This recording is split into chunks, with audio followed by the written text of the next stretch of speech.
ओम शांति। आज दादी आत्म मोहिनी जी की पुण्यतिथि के अवसर पर उनकी जीवन कहानी, उनका अनुभव सुनते हैं। दादी आत्म मोहिनी जी, जो दादी पुष्प शांता की लौकिक में छोटी बहन थी, भारत के विभिन्न स्थानों पर सेवाएं करने के पश्चात कुछ समय कानपुर में रही। जब दादी पुष्प शांता को उनके लौकिक रिश्तेदारों द्वारा कोलाबा का सेवा केंद्र दिया गया, तब ब्रह्मा बाबा की श्रीमत अनुसार दादी आत्म मोहिनी ने भी दादी पुष्प शांता के साथ कोलाबा सेवा केंद्र की सेवा में बहुत सहयोग दिया और उनके जाने के बाद कोलाबा सेवा केंद्र का कार्यभार संभाला। आप बहुत ही निर्माण चित्त और शांत स्वभाव की थी। बड़ी बात को छोटी करने में सदा ही नंबर आगे लिया है। अपने नियम की पक्की और व्यवहार कुशल भी थी। आप 17 फरवरी 1996 को पुराना शरीर छोड़ अव्यक्त वतनवासी बनी। दादी आत्म मोहिनी जी के बारे में ब्रह्मा कुमार रमेश शाह इस प्रकार सुनाते हैं। आत्म मोहिनी दादी लौकिक में पुष्प शांता दादी की छोटी बहन थी। दादी पुष्प शांता तो माता थी, परंतु आत्म मोहिनी दादी कन्या थी और कन्या के रूप में ही आजीवन ब्रह्मचर्य व्रत का पालन कर सदा ही ईश्वरीय सेवा में तत्पर। जब आबू से सभी बहनें इधर उधर ईश्वरीय सेवा पर गई, तब आत्म मोहिनी दादी अनेक स्थानों पर सेवाएं करते अंत में कानपुर स्थिर हुई। परंतु जब दादी पुष्प शांता को उनके लौकिक रिश्तेदारों द्वारा को अर्जी दी कि मुझे हर में यही लिखा कि तुम्हारा यह सेंटर लौकिक के सहयोग से खुल रहा है, इसलिए तुम्हारा साथी भी लौकिक ही होना चाहिए, ताकि आपके लौकिक को तसल्ली हो जाए कि उनके द्वारा दिया सहयोग से मैं सफल हो रहा हूँ। इसी कारण जब कोलाबा सेवा केंद्र की स्थापना हुई, तब दादी आत्म मोहिनी मुंबई आई। दादी पुष्प शांता के बाद आत्म मोहिनी दादी ने ही कोलाबा सेवा केंद्र का कार्यभार संभाला।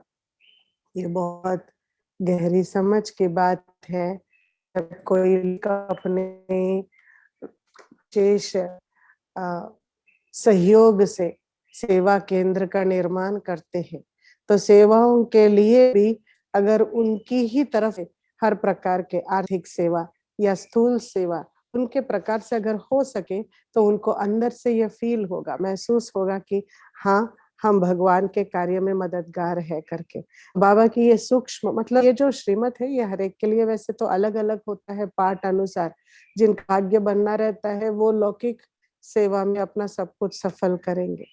तो बड़ी बात को छोटा करना कैसा, ये हुनर आज हम दादी आत्म मोहिनी जी से सीखेंगे। आत्म मोहिनी दादी बहुत ही निर्माण चित्त और शांत स्वभाव की थी। एक बार मेरे से गलती हो गई। सन 1974 में मुंबई में विशेष मेला हो रहा था और हम सब ने मिलकर अखबार से सप्लीमेंट डाली, जिसमें हमने दादी पुष्प शांता और दादी आत्म मोहिनी दोनों का फोटो डाला। कभी कभी न्यूज़पेपर के बीचों बीच कुछ जैसे क्या कहते हैं उनको, विज्ञापन डालते हैं। तो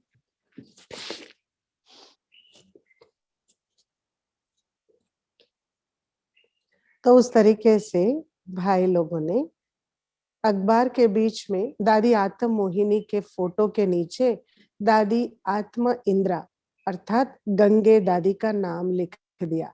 गंगे दादी आप सबको पता है कानपुर की इंचार्ज थी। हाँ जी।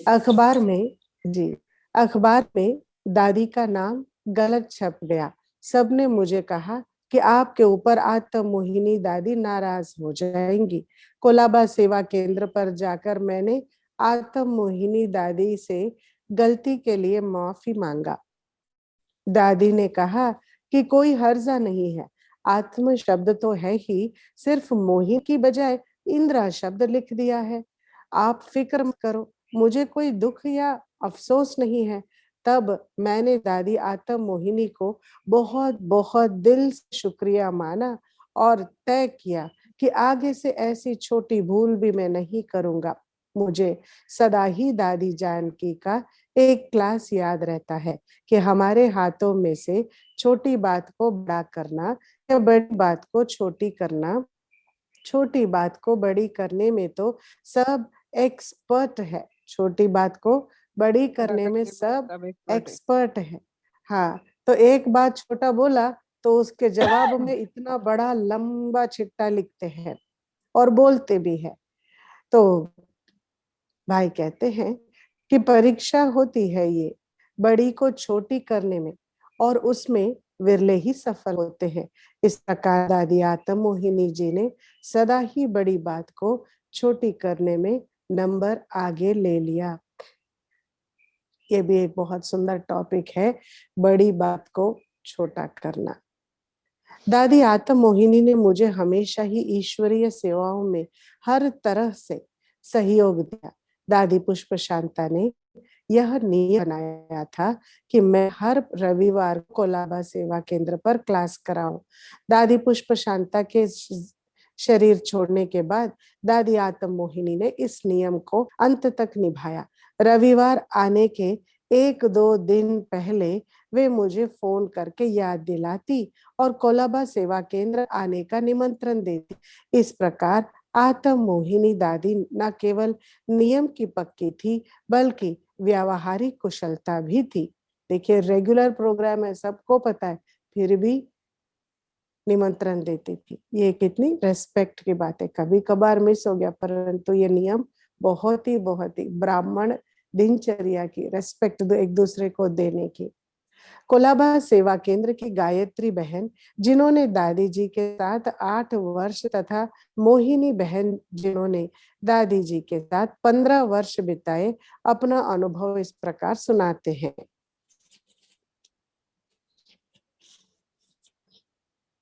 भले हम अभी सुन लेते हैं, परंतु उनकी ही आवाज में हम शनिवार को उनको निमंत्रण देके उनकी आवाज में सुनेंगे। आत्म मोहिनी दादी पुष्प शांता दादी की लौकिक बहन थी। उनका लौकिक नाम हंसी मिलवानी था। सिंध हैदराबाद में जब बाबा ने यज्ञ की स्थापना की, उस समय कुमारी अवस्था में ही ये यज्ञ में समर्पित हो गई। कुछ समय कानपुर में रहकर सेवाएं की, फिर बाबा ने इन्हें कोलाबा भेजा। दादी जी अमृत वेले पर विशेष ध्यान देती थी।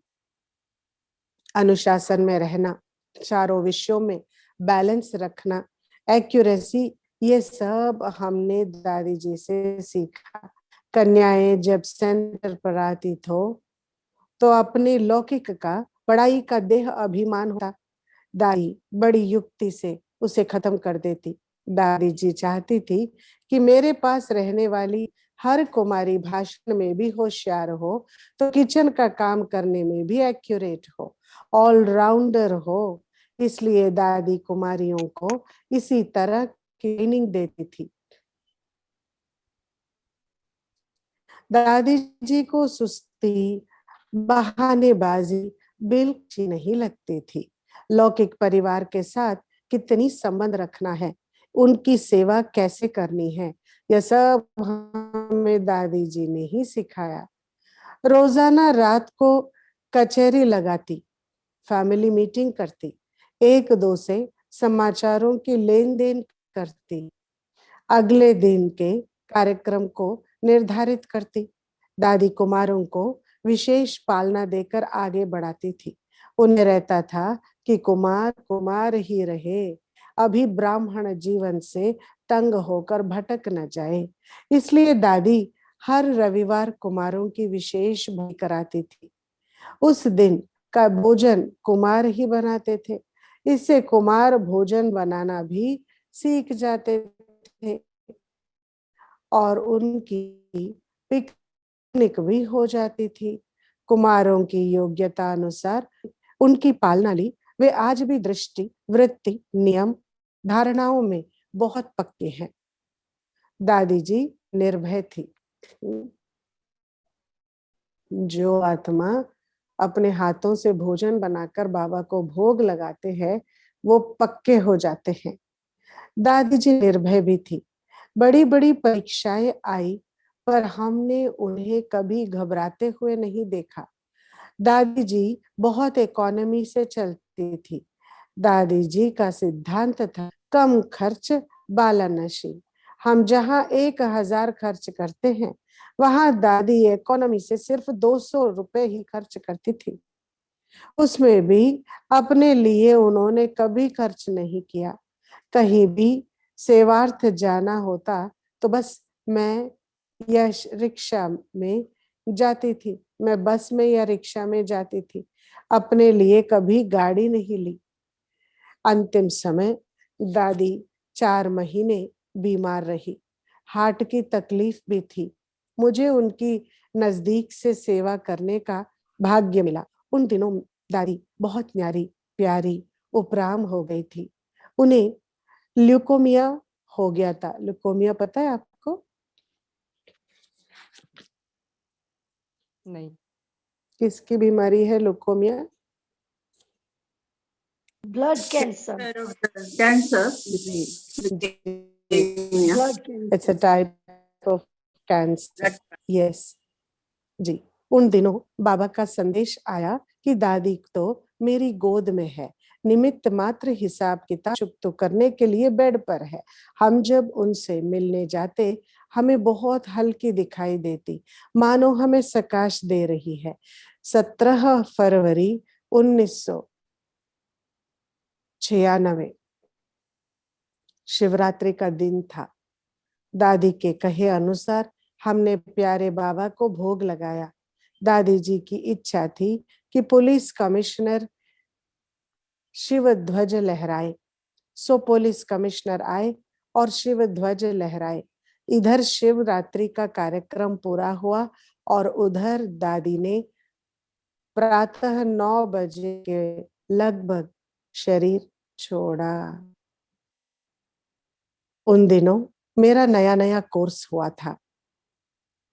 मुझे अमृत वेला सेंटर पर करने की इच्छा थी। इसके लिए मैंने दादी जी से अनुमति ले ली। अगले दिन सुबह से मुझे एकदम बुखार आ गया। सारा शरीर में कांप रही थी और कंपी छूटने लगी। फिर भी नहा धोकर मैं सुबह 4 बजे सेवा केंद्र पर आया। अमृत वेले योग के बाद में बाबा के कमरे में गया। दादी मुझे देखने आई और कहा, नागेश, बाबा तो वतन में चले गए, अभी उठो। मैं उठ नहीं पा रहा हूँ था। दादी को पता चला तो कहा, बाजू में आराम करने का कमरा है, वहां जाकर आराम कर लो। उन्होंने अपने हाथ से आशीर्वाद दिया और कहा, 10 मिनट के अंदर आराम हो जाएगा। सच में ऐसा ही हुआ। दादी के वरदान से 10 मिनट में ही मेरा बुखार गया। एक अन्य भाई शिवचरण शर्मा की उंगली में कपड़ा बांधा देखकर दादी ने पूछा, आप उंगली में कपड़ा क्यों बांधते हो? उस भाई ने कहा, मुझे उंगली अंदर से दुखती है, ऐसा लगता है कि उंगली में कैंसर है। दादी ने कहा, आज से कपड़ा नहीं, हफ्ते के अंदर ही उंगली दुखनी बंद हो गई और उस भाई का वहम खत्म हो गया। मुलुंड सेवा केंद्र की संचालिका कौन है? मुलुंड सेवा केंद्र की संचालिका गोदावरी दीदी। हाँ जी, गोदावरी दीदी जी। गोदावरी बहन, उस वक्त तो बहन, अभी हमारी बड़ी दीदी है गोदावरी जी। तो गोदावरी बहन दादी जी के विशेषताएं इस प्रकार सुनाती है। दादी जी बहुत सरल स्वभाव की थी। और ईश्वरीय स्नेह मूर्त फरिश्ता स्वरूप जो बहुत ही अच्छी लगती थी, चलते फिरते भी हमें कर्मों द्वारा शिक्षा देती रहती थी। उस समय उम्र छोटी होने के कारण दादी जी की कई बातें हमें समझ में नहीं आती थी, लेकिन दादी जी कभी भी नाराज या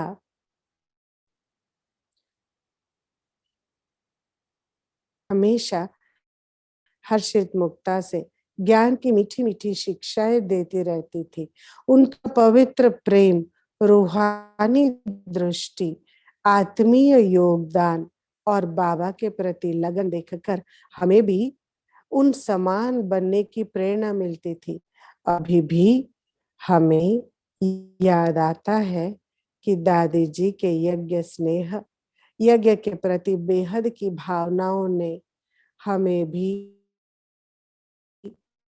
यज्ञ के समीप लाकर यज्ञ वचन कर्म से समर्पित दादी ने कर दिया।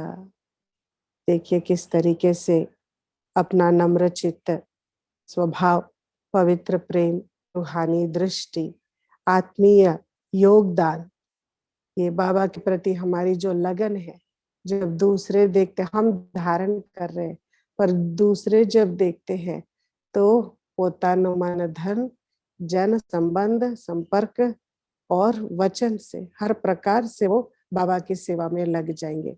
हमें किसी को सिखाने की आवश्यकता नहीं, परंतु स्वयं को सिखाकर जब बनाएंगे तो हम बनी बनाई मूर्तियों को देखकर बाकी सब भी बन जाएंगे।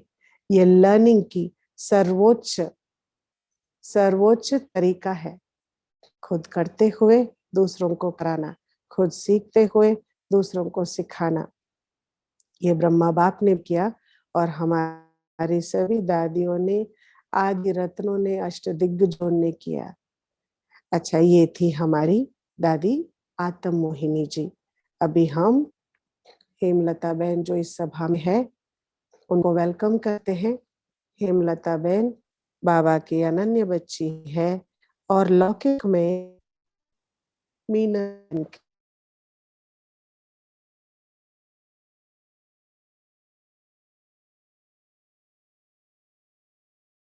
बाबा का घर। 1 मिनट साइलेंस में भी रहेंगे और इनसे दृष्टि भी लेंगे।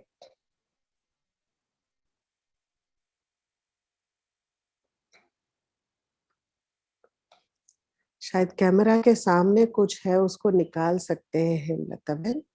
जी